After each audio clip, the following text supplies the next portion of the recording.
nice and small because that's kind of who we are. We're a small organization. We're young as a foundation. We've got pretty decent reach, as you can tell from the signs, because we have partnerships with great organizations that are doing good work.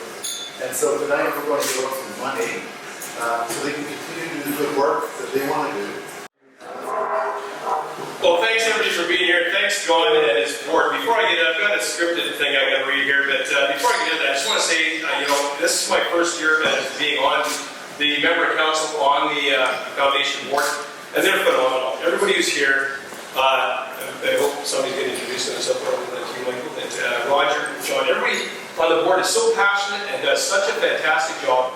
It's phenomenal. We're so lucky to have everybody on that board.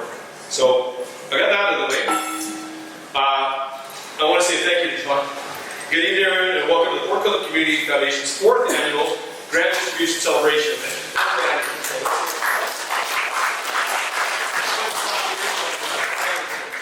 As a City of Poco councillor, I'm honored to sit on the Poco Community Foundation board. I see firsthand the dedicated, passionate board members who volunteer tirelessly to make our community better and develop opportunities for local businesses to support local not-for-profits. Please give our Community Poco Community Foundation's volunteer board of directors a round of applause.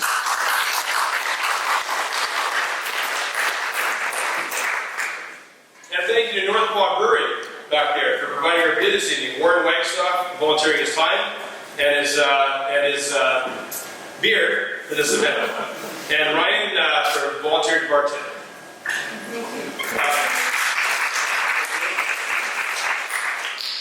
North Quad Brewery is going to be our first craft brewery in the Mid-Trails. So I encourage you to try it. The City of Port Coquitlam has many not-for-profits and charitable organizations that do incredible work in our community every day. Not-for-profits and charitable organizations are a staple of our community. Without their dedicated volunteer work in our communities, many of the services and programs we have would not exist. This evening, you'll be privileged to meet just a few who, with the support of the Poco Community Foundation grants, will develop new and innovative programs within our community.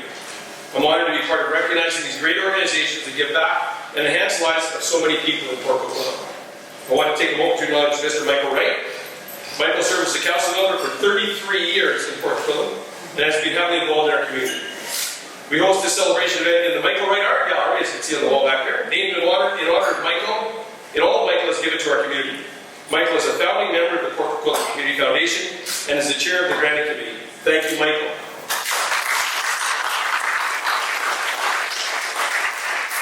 And the last thing I want to do is to acknowledge Councillor Mike Forrest, who's here along with me, and offer my regrets to the mayor and the rest of the members of council who could be here tonight. So thanks, and now Michael, your turn. Go ahead with the grant. Thank you.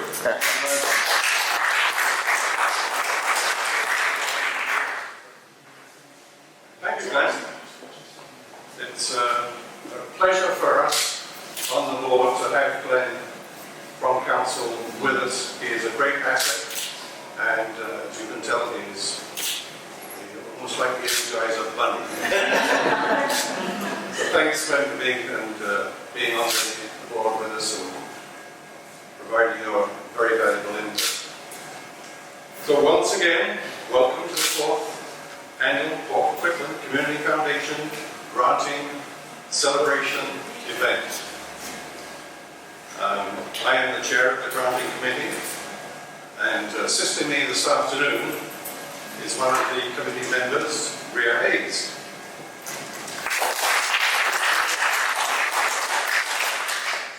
And I'd like to thank our Granting Committee who put in countless hours this year to review and select the successful candidates today.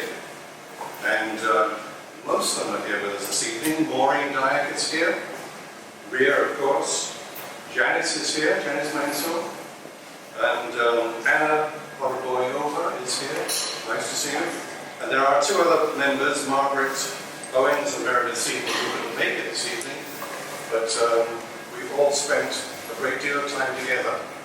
And you will notice that they are all women except for the chair. And we all get on very well.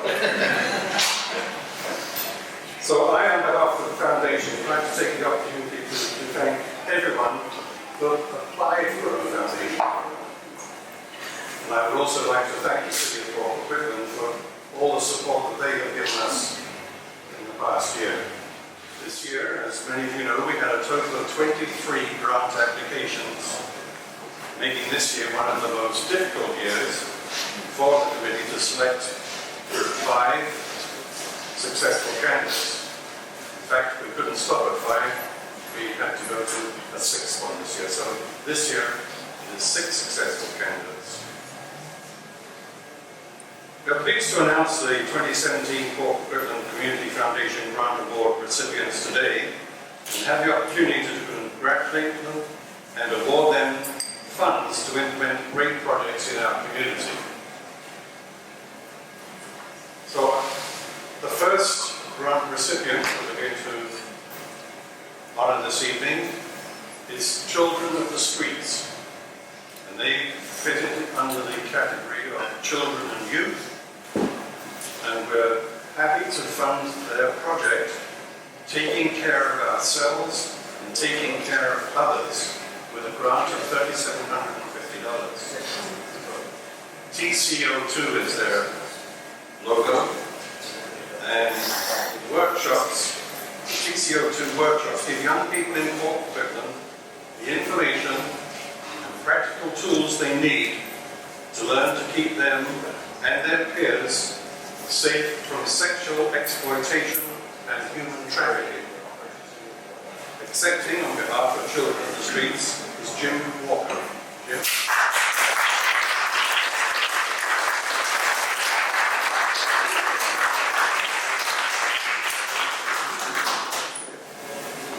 The goal of IAS is to expand the text 211 messaging in schools and community centers with new creative marketing material, and to continue promoting awareness about the Text 211 service. The program is a text messaging-based support call center, which provides professional advice and referral resources to individuals across BC 24/7. Accepting on behalf of I Am Someone are Andrea Howarth and Jeff Hay.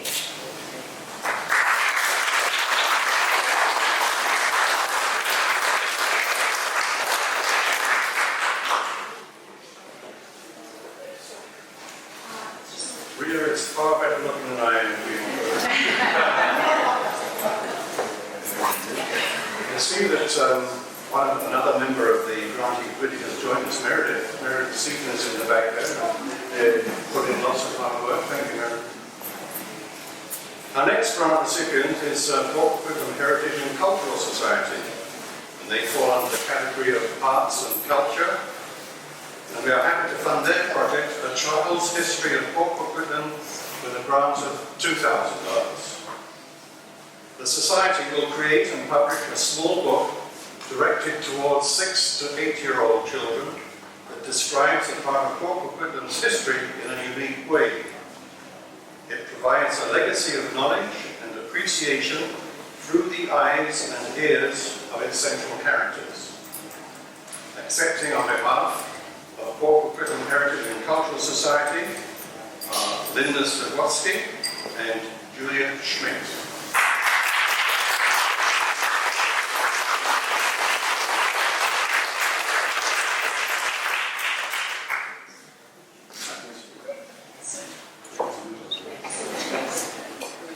Our next grant recipient is Stroke Recovery Association of BC under the category of healthcare. We are happy to fund their project, Singing Project, with a grant of $3,750.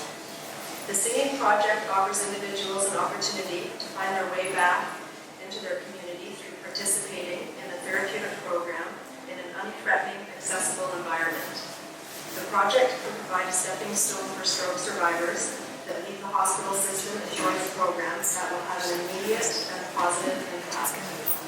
Accepting on behalf of Stroke Recovery Association of BC are Tim Redmond and Allison Ogilvie.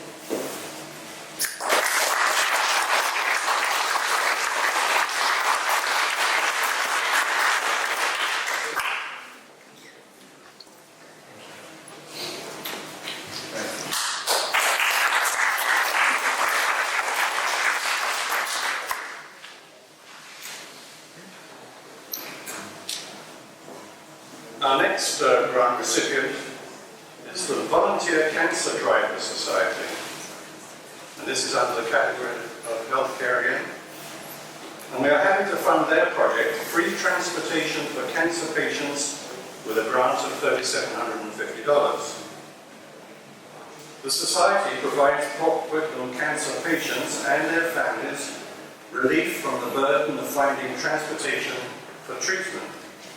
Volunteers transport hundreds of patients from their homes to treatment facilities and back home again.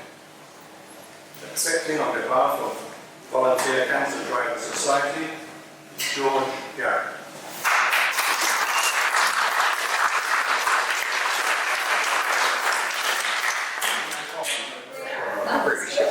And again, 1, 2, 3, and again, last shot, 1, 2, 3. Under the category of environment, we are happy to fund their project, an invasive plant species campaign with a grant of $3,000. Watershed Watch Salmon Society will collaborate with the Coquitlam River Watershed Roundtable and its partners to launch an education campaign to raise awareness about the economic, ecological, and societal impacts of invasive plant species and how they threaten watershed health. Guided Walks in Lions Park will educate residents on how to safely remove and dispose of these invasive plant species. Accepting on behalf of Watershed Watch Salmon Society are Trish Hall and Melissa Dick.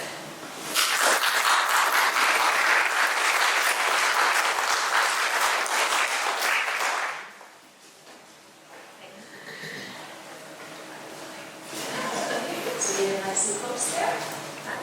So right like that, and Take your data. The thing I love about how we do what we do is innovation is a key factor in what we do. One is tell people about us, we're still rather invisible. 2, tell people about us, we're still rather invisible. Since the last time I said it. And the third thing is if you know charities that are out there that are doing really good work in the corners and they're not visible, send them to our website. We have an exceptional website. It'll tell them exactly how to apply. Because we want to continue to open up our resources to organizations that do good work, but may not have the time or the money to raise money, which is hard to do, right? Raising money is hard to do. So just thank you again to Tracy for putting this on with Karen, to Lisa for coordinating all this, to Warren for cooking and cleaning and all the stuff that she does, right? Bar, everything else. But mostly just thank you for coming on this rainy day. And please hang out for a while. There's food and drink, and we'd love to talk to you. Thank you very much.